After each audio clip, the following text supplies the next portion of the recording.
Assalamualaikum, selamat pagi, salam Malaysia Madani. Sini RTM Anda bersama saya, Ifah Hazim. Pemain profesional Dota 2 Malaysia, Cheng Jinjiang atau lebih dikenali sebagai Nothing to Say, dipilih sebagai pemain paling bernilai MVP pada Anugerah E-Sukan Malaysia 2023. Majlis itu julung kali diadakan di Pusat Konvensyen Antarabangsa Putrajaya PICC.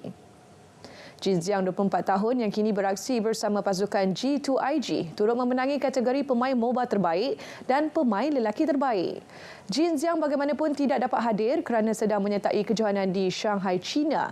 Sementara itu, anugerah pencapaian seumur hidup diberikan kepada Allahyarham Agus Salim Amran atau lebih dikenali sebagai Haha Gus. Allahyarham pernah mengendali pasukan di Sukan C 2019 menerusi acara PUBG Mobile. Beliau meninggal dunia pada 2021. Antara pemenang bagi 16 kategori lain yang dipertandingkan ialah Judo Alliance bagi kategori pasukan terbaik, Homeboys organisasi terbaik dan Ramona pemain wanita terbaik.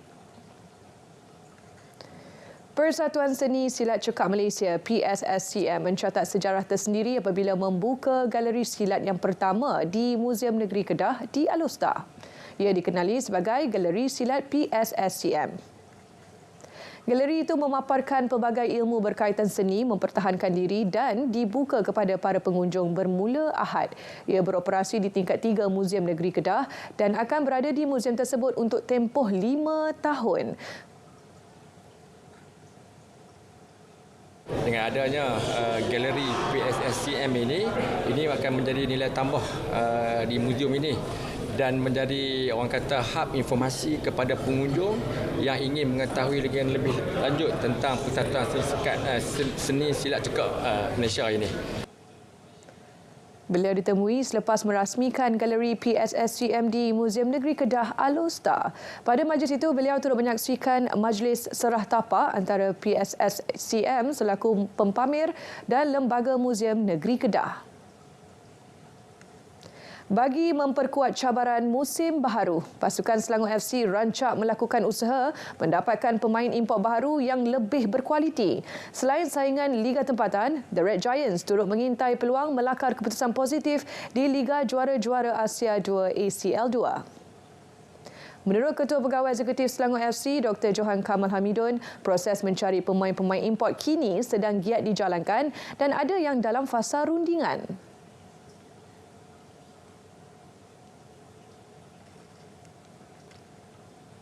Kita ada bawa masuk beberapa muka baru sebab of course sekarang ni the standards are high, dah raise the bar kan.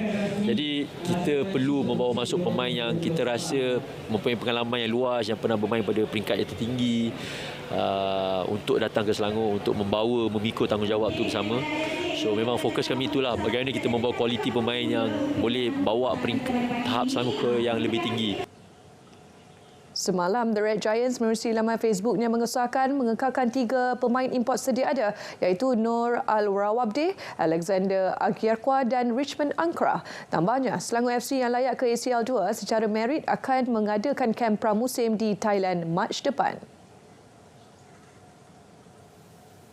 Sementara itu, Dr. Johan menyifatkan prestasi Selangor FC musim lalu sangat membanggakan.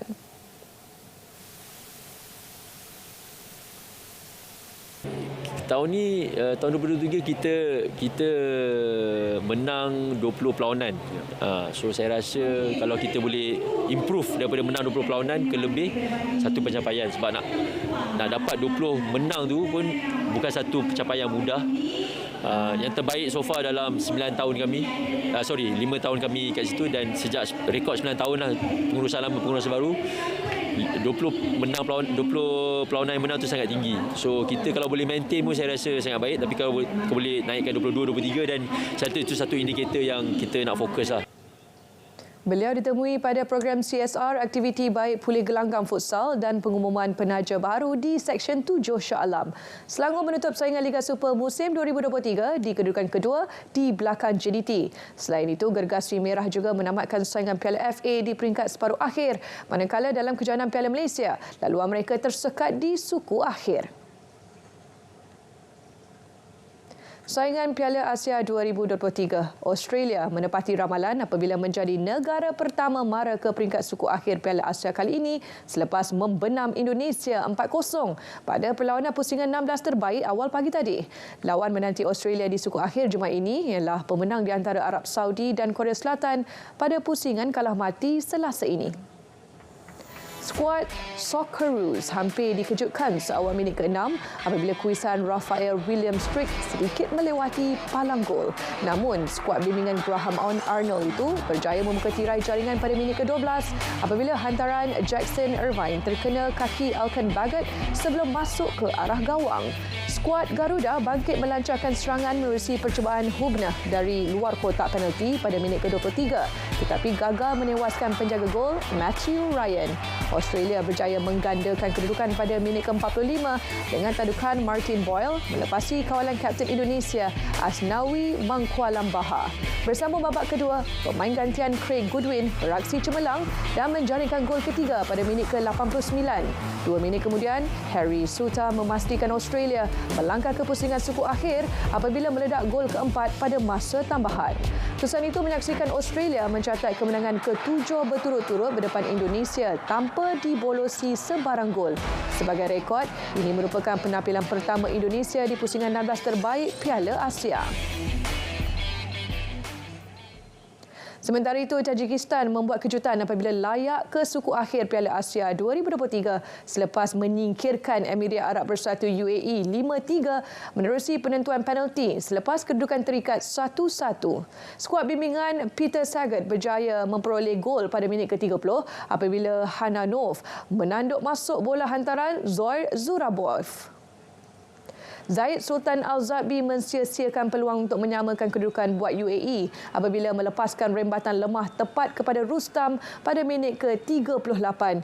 UAE akhirnya berjaya menyamakan kedudukan pada masa tambahan separuh masa kedua menerusi tandukan Al-Hamadi yang bijak mencari ruang untuk menyempurnakan sepakan percuma Ali Saleh.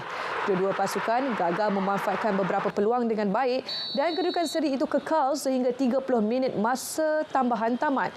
Pada penentuan penalti, ketua pasukan Akhtam Nazarov, Vahdat Hanonov, Ehson Panshambe, Soirov Rustam dan Shukurov Alisher masing-masing tidak berdepan masalah menewaskan penjaga gol UAE Khalid Ilsa Al-Mesmari.